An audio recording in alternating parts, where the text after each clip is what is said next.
Hello friends, welcome to the national. फिर मैं हूं कुमार। रिसेंटली देखिए एचएएल यानी हिंदुस्तान एरोनॉटिक्स लिमिटेड ने अनाउंस किया है कि वो 2 साल के अंदर इंडिया का हाई एल्टीट्यूड सूडो सैटेलाइट का प्रोटोटाइप बना लेगा।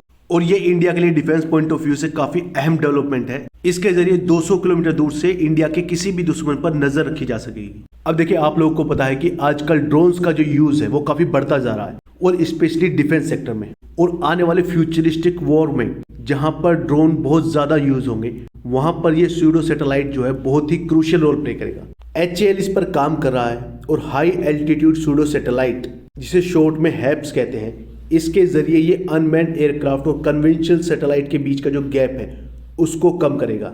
200 किलोमीटर दूर से ही इसके जरिए दुश्मन पर नजर रखी जा सकेगी। और ये सिर्फ डिफेंस सेक्टर में नहीं, जियोलॉजिकल सर्विस और डिजास्टर मैनेजमेंट जैसे कामों के लिए भी इस्तेमाल किया जा सकेगा।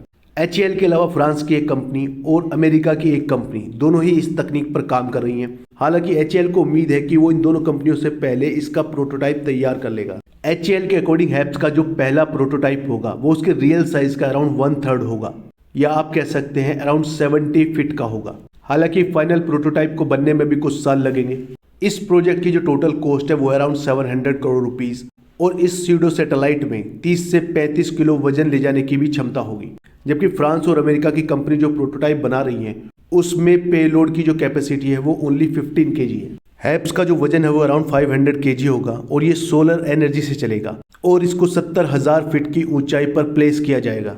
इसको उस जगह तक पहुंचने के लिए अराउंड 24 आवर्स लगेंगे, और ये 3 महीने तक उसी जगह पर रह सकता है, यानी 70,000 फीट की ऊंचाई पर। 70,000 फीट की ऊंचाई से हमारा मतलब है स्ट्रेटोस्फेयर में। आप लोगों को पता होगा कि एनवायरनमेंट की डिफरेंट लेयर्स होती हैं। सबसे नीचे की जो लेयर होती है उसे बोलते हैं ट्रोपोस्फेयर। ट्रोपोस्फेयर जो लेयर है वो अर्थ सरफेस से 12 से 18 किलोमीटर तक होती है। उसके बाद आती है स्ट्रेटोस्फेयर, जो अर्थ सरफेस से 11 से 50 किलोमीटर तक के बीच होती है। जितने भी हमारे एयरक्राफ्ट हैं, फाइटर जेट्स हैं, वो सब ट्रोपोस्फेयर में उड़ते हैं। स्ट्रेटोस्फेयर के बाद आती है मीजोस्फेयर, उसके बाद थर्मोस्फेयर, और उसके सबसे ऊपर की जो लेयर होती है वो होती है एक्सोस्फेयर, और इसी में सारे स्पेसशिप और सैटेलाइट्स होते हैं। अब ये जो हैप्स है यानी हाई एल्टीट्यूड सूडो सैटेलाइट, इसको 70,000 फीट की ऊंचाई पर स्ट्रेटोस्फेयर में रखा जाएगा। एक और गुड न्यूज़ ये है कि हैप्स को बनाने के लिए एचएएल के साथ बेंगलुरु की एक स्टार्टअप कंपनी भी काम कर रही है। ये जो हैप्स होगा ये एचएएल के कंबाइंड एयर टीमिंग सिस्टम, जिसे शॉर्ट में कैट्स बोलते हैं, उसका हिस्सा होगा। यह ड्रोन के जरिए लड़े जाने वाले युद्ध के लिए अहम है। कैट्स में 4 हिस्से हैं। इसमें एक मदरशिप भी होगा जो एक बड़ा ड्रोन है। हैप्स सीधे मदरशिप तक जानकारी भेजेगा। कंबाइंड एयर टीमिंग सिस्टम में फाइटर जेट के साथ ड्रोन की एक टीम बनाई जाएगी, यानी फाइटर जेट जिसे पायलट उड़ा रहे हैं, और उसके साथ अनमैन्ड एयरक्राफ्ट मतलब ड्रोन सारा रिस्की काम करेगा, और फाइटर जेट का पायलट उन्हें कमांड देगा या कंट्रोल करेगा।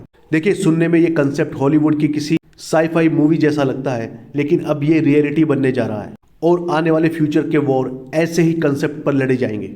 अब देखिए, अगर स्पेसिफिकली बात करें कि हाई एल्टीट्यूड सूडो सैटेलाइट्स होते क्या हैं, तो these are unmanned aircraft operating in the stratosphere at altitude of approximately 65,000 feet और अबव। इन सोलर पावर्ड व्हीकल्स को लोअर एल्टीट्यूड में उड़ने वाले अनमैन्ड एयर व्हीकल्स, या आप ड्रोन भी कह सकते हैं, उनके और स्पेस में रहने वाले सैटेलाइट्स के बीच का जो मिसिंग लिंक है उसको खत्म करने के लिए डिजाइन किया गया है। ये स्ट्रेटोस्फेयर में एक फिक्स्ड पोजीशन में बने रहते हैं, और ये उसी पोजीशन पर महीनों तक और कई बार सालों तक भी बने रह सकते हैं। ये व्हीकल कन्वेंशनल सैटेलाइट्स की जो परफॉर्मेंस एंड कैपेबिलिटी लिमिटेशंस हैं, यानी जो कमियां हैं, उन्हें दूर करके इंटेलिजेंस गैदरिंग, सर्विलेंस और रिकनेसेंस में बहुत हेल्प करेंगे। जो कन्वेंशनल सैटेलाइट्स होती हैं उन्हें बनाना और लॉन्च करना बहुत ही ज्यादा एक्सपेंसिव होता है, लेकिन हैप्स की कॉस्ट भी काफी कम होगी और इसे लॉन्च करना भी काफी आसान होगा।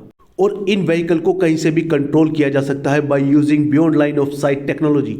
इनका जो सबसे बड़ा रोल है वो होगा टेलीकम्युनिकेशन एंड रिमोट सेंसिंग में, जो civilian as well as military दोनों ही पर्पज के लिए यूज होगा। ये ऐसे रिमोट एरियाज में जहां कम्युनिकेशन का कोई इंफ्रास्ट्रक्चर नहीं है, साथ ही डीप सी में भी कम्युनिकेशन इजीली प्रोवाइड कर सकता है। और ये डिफेंस सेक्टर के अलावा disaster relief, search and rescue missions, smart city management, precision agriculture और अदर कुछ एरियाज में भी वैल्यूएबल सर्विस प्रोवाइड कर सकता है। According to the European Space Agency, HAPS किसी भी मेजर इवेंट्स के लिए, जैसे कि ओलंपिक्स के लिए, एक secure emergency communication and broadband internet service provide कर सकता है। अगर हम ग्राउंड बेस्ड कम्युनिकेशन नेटवर्क की बात करें तो हैप्स ज़्यादा बड़े एरिया को कवर कर सकता है विद मिनिमम इंटरफेरेंस। ये किसी सैटेलाइट और ग्राउंड बेस्ड टेलीकॉम नेटवर्क के बीच में इंटरमीडिएट का काम करके बड़े से बड़े डेटा को ईजिली और फास्ट ट्रांसफर कर सकता है। अगर सैटेलाइट्स और हैप्स को कंपेयर करें तो कुछ एप्लीकेशंस में हैप्स ज़्यादा अच्छे से काम कर सकता है, जैसे कि telecommunication and earth observation due to lower transmission delay. अगर इस टेक्नोलॉजी की बात करें तो कई कंट्रीज इस पर काम कर रही हैं, लेकिन किसी ने भी अभी इसे फुल्ली डेवलप नहीं किया है। और अगर करंट सिचुएशन देखें तो HAL यानी हिंदुस्तान एरोनॉटिक्स लिमिटेड इस वक्त एक लीडिंग पोजीशन में दिखाई दे रहा है। देखिए, अगर इंडिया की बात करें तो इंडिया का जो लैंड बॉर्डर है वो है अराउंड 15,106 किलोमीटर, जिसमें उसके दोनों तरफ की जो कंट्रीज हैं वो होस्टाइल हैं, चाइना और पाकिस्तान। साथ ही इंडिया की 7,516 किलोमीटर लंबी कोस्ट लाइन है और इन दोनों ही बॉर्डर्स को सेफगार्ड करना और इसकी सर्विलेंस इंडिया के लिए हमेशा ही एक चैलेंज रहा है। और ऐसे में HAPS can provide service toward efficient border patrolling, tracking movement deep into the enemy territory और in the deep seas with their sharp focus on one area. HAPS में high definition optical and infrared cameras होंगे, state of the art sensor होंगे और ये aerial platform will be suitable for round the clock missions, border patrolling, target tracking, maritime surveillance and navigation and even missile detection.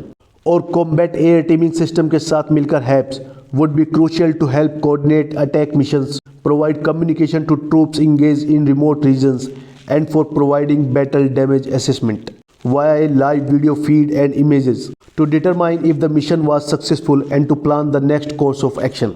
तो इस video में इतना ही। Next video में जल्द मिलेंगे। वीडियो कैसा लगा कमेंट बॉक्स में कमेंट करके बताएं, लाइक और शेयर करें। Thank you.